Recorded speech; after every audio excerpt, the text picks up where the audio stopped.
Assalamualaikum warahmatullahi wabarakatuh. Apa khabar semua? Cikgu Ain harap semua dalam keadaan yang sihat sejahtera. Baiklah, untuk hari ini dan juga untuk minggu ini, Cikgu Ain akan teruskan bagi tajuk wang, tetapi Cikgu Ain akan mengajar lebih lanjut berkaitan tolak wang untuk matematik tahun 3. Baiklah, untuk kata kunci bagi operasi penolakan, kita ada 10 kata kunci yang perlu murid tahu dan perlu murid ingat. Antara 10 kata kuncinya ialah beza, selisih, kurang daripada, lebih kecil, dibuang ataupun dikeluarkan, beri kepada, menggunakan, baki yang masih ada sebelum. Jadi jika murid lihat 10 kata kunci ini, soalan itu mesti melibatkan penolakan. Seperti contoh, di dalam sebuah lori terdapat 16,700 tangkai bunga ros. Jika 5,312 daripadanya dibeli oleh seorang pemborong, berapakah yang tinggal? Tadi kita akan dapat lihat berapakah yang akan tinggal, bermaksud yang masih ada. Automatik itu adalah soalan penolakan. Mesti ambil nombor yang paling besar, tolak nombor yang paling kecil. Untuk tolak 2 nombor wang. Macam mana tolak 2 nombor wang itu? Murid-murid dapat lihat, Fatimah ada RM200. Dia ingin membeli beg tangan yang berharga RM65. Berapakah baki wang Fatimah? Jadi, baki wang Fatimah bermaksud operasi tolak. Ayat matematiknya ialah RM200 tolak dengan 65. Kita ambil nombor yang paling besar, kita tolakkan dengan barang yang dia beli. Di dalam operasi penolakan, mesti kena letak RM kerana ia adalah tolak wang. RM200 tolak, simbol jangan lupa, 65. Jadi, berapakah jawapannya? 0 tolak 5, tak boleh. Kita tengok sebelah rumah puluh. Tak ada nombor, kita pinjam dekat rumah ratus. Pinjam berapa? Mesti pinjam 1. Jadi 2 kita tolakkan dengan 1 ialah 1. Di rumah sak dia akan jadi 10. Kita letak rumah puluh, dia akan jadi 9. 10 tolak 5, 5. 9 tolak 6, 3. 1 tolak 0, 1. Jadi jawapan ataupun baki wang yang tinggal ialah 135. Bagaimana pula tolak 3 nombor wang? Tolak 3 nombor untuk topik wang. Ia melibatkan apabila duit yang kita ada, kita hendak beli 2 barang. Fatimah ada RM200. Dia ingin membeli beg tangan yang berharga RM65 dan kasut tumit tinggi yang berharga RM55.50. Ada rumah sen di sini. Berapakah duit yang tinggal selepas membeli kedua-dua barang itu? Jadi ayat matematik ialah RM200, duit Fatimah tadi, tolak dengan harga beg dan tolak juga dengan kasut tumit tinggi. Untuk operasi penolakan, cikgu sarankan untuk awak selesaikan dahulu 2 nombor. Jangan terus selesaikan 3 nombor, selesaikan dahulu 2 nombor. RM200 tolak dengan RM65 seperti yang kita kira tadi. Sama juga, 0 tolak 5 tak boleh, 0 tolak 6 pun tak boleh. Kita pinjam di rumah ratus sebanyak 1. Jadi 2 tolak 1, bakinya 1. 1 tadi kita letak di rumah sah dan di rumah puluh kita letak 9. 10 tolak 5, 5. 9 tolak 6, 3. 1 tolak 0, 1. RM RM135 baru kita tolakkan dengan nombor yang ketiga iaitu RM RM55.50. Untuk bentuk lazim yang melibatkan rumah sen, mesti anda letak titik di belakang. 135 dia tidak ada sen, jadi kita tambahkan saja kosong-kosong di rumah sen. Tolak dengan RM55.50. 55 bermaksud mesti kita mulakan daripada rumah puluh. Kosong tolak 5, kosong. Kosong tolak 5, tak boleh. Silap tadi. Kosong tolak kosong, kosong. Kosong tolak 5, tak boleh. Kita pinjam rumah sak. Pinjam berapa? 5. Kita pinjam 1, tinggal 4. Dan 1 tadi kita letak di rumah sen. 10 tolak 5, 5. 4 tolak 5, tak boleh. Jadi kita pinjam dekat rumah puluh. 3 kita pinjam 1, dia akan tinggal 2. Dan 1 tadi ni kita letak dekat rumah sak.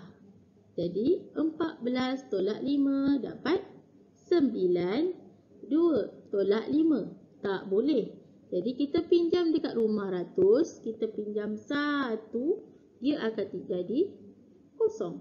1 tadi kita letak di rumah puluh akan jadi 12. 12 tolak 5 dapat jawapan 7. Dan di rumah ratus, kosong tolak kosong akan jadi kosong. Apabila murid-murid dapat jawapan begini, jika nombor yang di hadapan ialah kosong, kita tak perlu sebut dan kita tak perlu tulis. Jadi kita abaikan sifar ini, jawapannya ialah RM79.50. No. Kena ingat. Bagi soalan yang melibatkan 3 nombor, jangan sesekali kamu buat begini. Jangan cantumkan dia dalam satu bentuk lazim, kerana ia akan menyukarkan kamu sendiri. Saya tak sarankan, tetapi saya sarankan kamu buat seperti yang cikgu ajar tadi.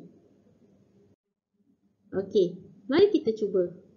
RM135 tolak 85 sen. Duit ringgit tolak dengan duit sen. Macam mana agaknya bentuk lazim? Sama juga tadi, cikgu ada beritahu tadi, jika ia melibatkan rumah sen, kamu kena letak noktah, titik dan 2 petak sen di sebelah ataupun selepas tanda titik. RM135.00 kerana dia tak ada sen, kita akan isi dia sebagai sifar-sifar tolak 85 sen. 5 di mana? 5 di sini kerana dia di rumah sen. 8 pun dia duduk dekat rumah sen di sini. Di sini mesti letak sifar kerana dia tidak mempunyai ringgit. Dia hanya ada sen sahaja. Kosong tolak 5, tak boleh. Pinjam sebelah pun tak boleh. Okey, pinjam di rumah sah. 5, kita tolak 1, tinggal 4. 1 tadi ni 1, kita pinjamkan dia, kita letak di rumah sen di hujung dan 9 di tengah. 10 tolak 5, 5. 9 tolak 8, 1. 4 tolak 0, 4. 3 kita turunkan kerana tiada nombor. 1 pun sama, kita turunkan saja kerana tiada nombor. Jadi jawapannya ialah RM134.15. Mudah saja soalan sen ataupun mudah saja bagi soalan to'alak ini. Yang penting murid-murid jangan lupa letakkan RM. Dan jika soalan itu melibatkan sen, letakkan titik sebelum awak tulis rumah sen. Baiklah, mari kita cuba latihan yang berada di dalam buku matematik, buku aktiviti matematik anda, muka surat 80. Kita lihat soalan yang keempat. Cikgu pilih soalan yang keempat. Wang asal. Okey, wang asal ada 2,600. Okey, barang yang dibeli ialah 2, iaitu jam dan juga meja makan. Jam berharga RM74.90, manakala meja makan berharga RM1,086. Jadi macam mana kita nak kira dia dalam bentuk lazim? Okey. Simbol mata wang ribu. Okey, bila murid-murid lihat ada ribu di sini, bermaksud kena letak kolom rumah ribu. 2,600 di belakang ni kita letakkan dia sen juga kerana ada 90 sen. Titik kosong kosong. Tolak dengan RM74.90. Okey. RM74. 70 bermaksud di rumah 7, di rumah puluh. RM74.90. Kita tolakkan dia. Okey. RM kosong tolak kosong, kosong. Kosong tolak 9 tak boleh. Kita tengok rumah sah pun kosong. Kita tengok rumah puluh pun kosong ataupun sifar. Kita tengok rumah ratus ada 6. Jadi kita pinjamkan dekat rumah 6 ni, kita pinjamkan berapa? 1. Jadi 6 tolak 1 akan dapat 5. Jadi 1 tadi kita perlu letak di sini, dan di rumah sah kita letak 9. Di rumah puluh pun kita letak 9. Sebab mereka pun pinjam juga nanti. 10 tolak 9, 1. Titik. 9 tolak 4, 5. 9 tolak 7, 2. 5 turunkan 2 pun kita turunkan dia. Dapat RM2,525.10. Jadi untuk jam kita dah siap. Kita nak kira pula untuk set meja makan. Kita masukkan balik jawapan ni tadi. Kita masukkan di bahagian bawah. RM2,525.10. Tolak RM1,086. 1,000. Okey.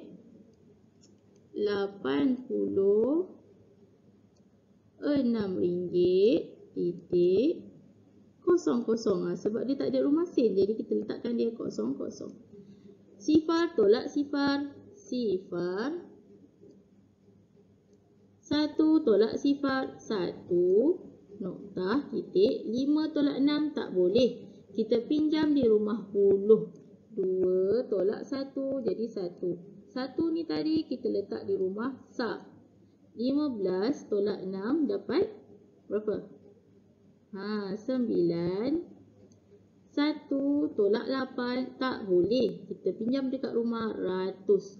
5 tolak 1 jadi 4. 1 ni tadi kita letak dekat rumah puluh tadi. Jadi berapa sekarang? 11 tolak dengan 8. Berapa? 11 tolak 8, 3. 4 tolak sifar. Boleh, jadi jawapan dia ialah berapa? 4 kan? Okay, jawapannya ialah 4. 2 tolak 1, 1. Okey, selesai. Jadi berapa baki wang yang tinggal ialah 1,000. Okey, saya terlupa nak letak RM.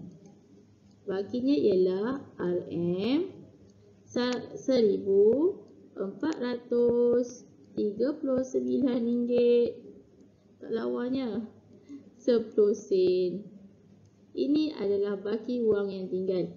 Jadi di ruangan kolom ini, murid-murid perlu buat jalan kira bagi pengiraan yang cikgu tunjukkan ini. Di akhir jawapan nanti, murid perlu buat tanda seperti ini. Itu jawapannya.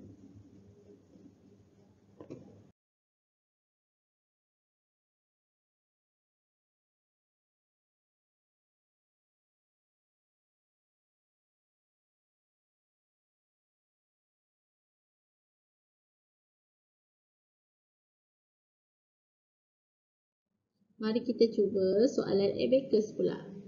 Kita cuba buat kiraan untuk abacus yang pertama. Ingat, dalam abacus, nilai di atas mesti nilainya ialah 5. Manakala nilai di bawah mesti 1, 2, 3, 4. Dan jika di satu garisan ni, pada satu garisan ada biji abacus yang disentuh pada garisan, perlu kita kira dan kita perlu tambahkan dia.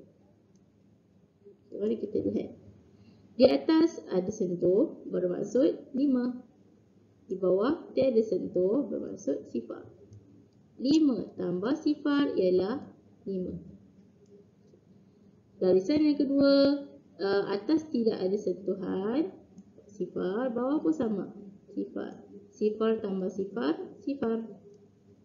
Di garisan yang ketiga, atas tidak sentuh. Atas ni tak sentuh, bermaksud 0.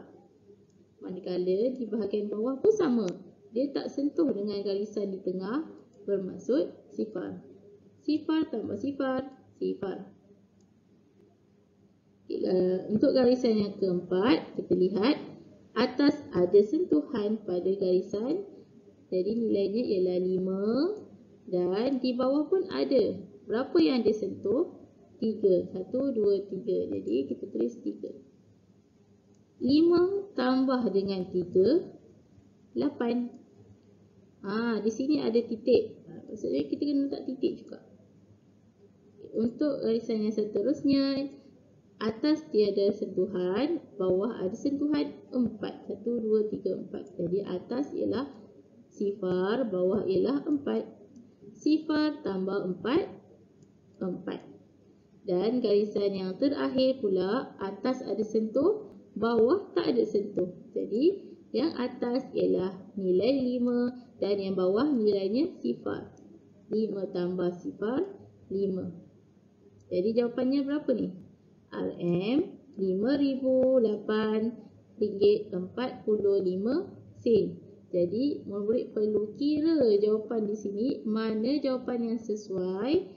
Kamu dikehendaki sesuaikan dia. Sesuaikan dia pada jawapan yang betul. Mudah saja.